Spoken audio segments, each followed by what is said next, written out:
और इधर राजीव नगर व नेपाली नगर में पुलिस प्रशासन द्वारा महिलाओं के साथ अभद्रता और बर्बरता के खिलाफ जन अधिकार युवा परिषद और युवा शक्ति बिहार के द्वारा पटना के कारगिल चौक पर बिहार सरकार का पुतला दहन किया गया, जिसका नेतृत्व जन अधिकार युवा परिषद के प्रदेश अध्यक्ष राजू दानवीर ने किया।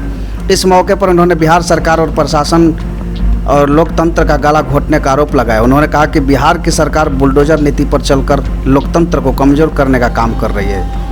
तभी राजीव नगर स्थित नेपाली नगर में जिला अधिकारी के नेतृत्व में लगातार वहां के लोगों का पुलिसिया दमन किया गया। महिलाओं और बच्चों के साथ अभद्रता की गई, लाठियों से बुरी तरह पीटा गया।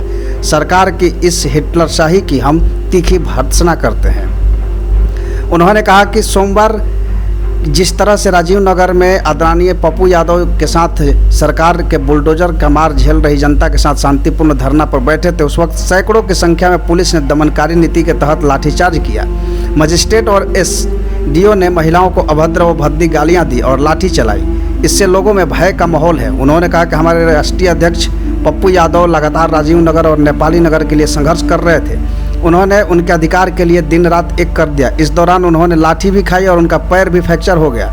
साथ ही पार्टी के कई नेताओं को भी गंभीर चोटें आई। इसके बाद न्यायालय ने संज्ञान लिया। कहीं न कहीं यह पप्पू यादव के संघर्ष का नतीजा है। इससे पहले उन्होंने कहा कि सरकार पहले वहां लोगों को बसाती है, फिर बिजली, पानी और सभी सरकारी सुविधाएं देती है, जनता से टैक्स लेती है और फिर उन्हें अवैध बताकर बेघर कर रही है, जबकि लोगों ने कानून का पालन करते हुए सुविधाएं ली। सरकार ने वहां सैकड़ों नाले बनवाए, फिर ऐसा क्या हुआ कि वहां की जनता अतिक्रमण हो गई। इस मामले का निष्पक्ष जांच सभी चीज़ें पुलिस प्रशासन और नेता मंत्री और अधिकारियों के मिलीभगत से हुई है।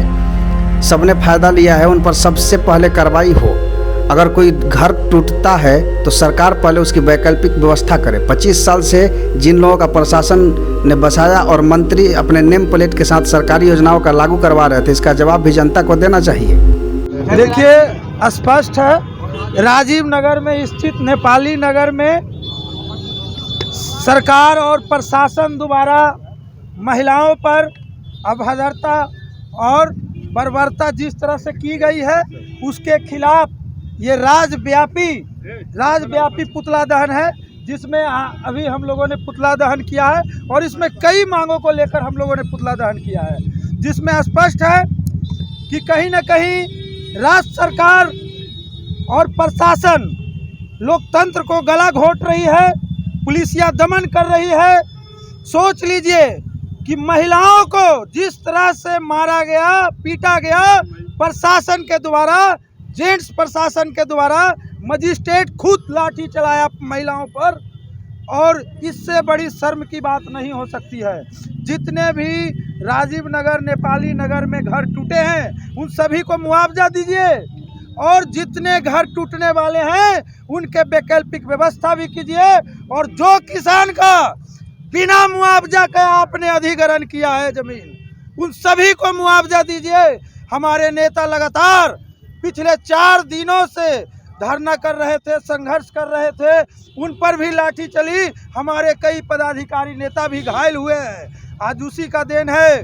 कैसे तो माननीय न्यायालय का मैं शुक्रगुजार हूँ, जिन्होंने 2 दिन का स्टे किया और लोगों को सांस लेने की मोहलत दी। आप लोग से अपील है कि सच दिखाइए।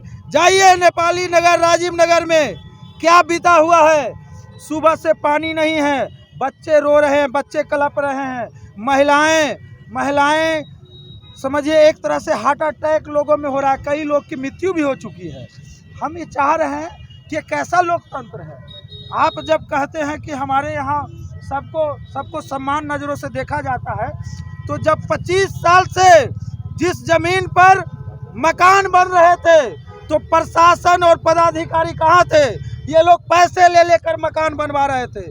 जब वो सरकार की ज़मीन थी, जब वो अधिग्रहण की हुई ज़मीन थी, तो उसकी रजिस्ट्री कैसे हो गई? और रजिस्ट्री हो गई तो वहाँ पर बड़े बड़े जो भी मंत्री संतरी थे, विधायक थे, उन लोगों का पास किया हुआ रोड कैसे बन गया? बिजली तार कैसे कर? कहीं न कहीं सरकार जो हजारों परिवार बसे हुए हैं, उनके साथ नाइंसाफ़ी कर रही है। जिंदगी भर का कमाई उनका कहीं न कहीं खत्म हो जाएगा। क्या उम्मीद है आपको? सर, जनता के हक में होगा। माननीय न्यायालय पर हमें पूरा भरोसा है कि हमारे पक्ष में होगा। जो आदरणीय नेताजी ने लड़ाई शुरू किया और जो नगरवासियों, नेपाली नगरवासियों का न्याय, जो लड़ाई उन्होंने लड़ा है, कहीं ना कहीं उनको न्याय मिलेगा। हम लोग उनके साथ हैं और उन्हीं को लेकर ये पूरा राज्यव्यापी पुतला दहन था। धन्यवाद।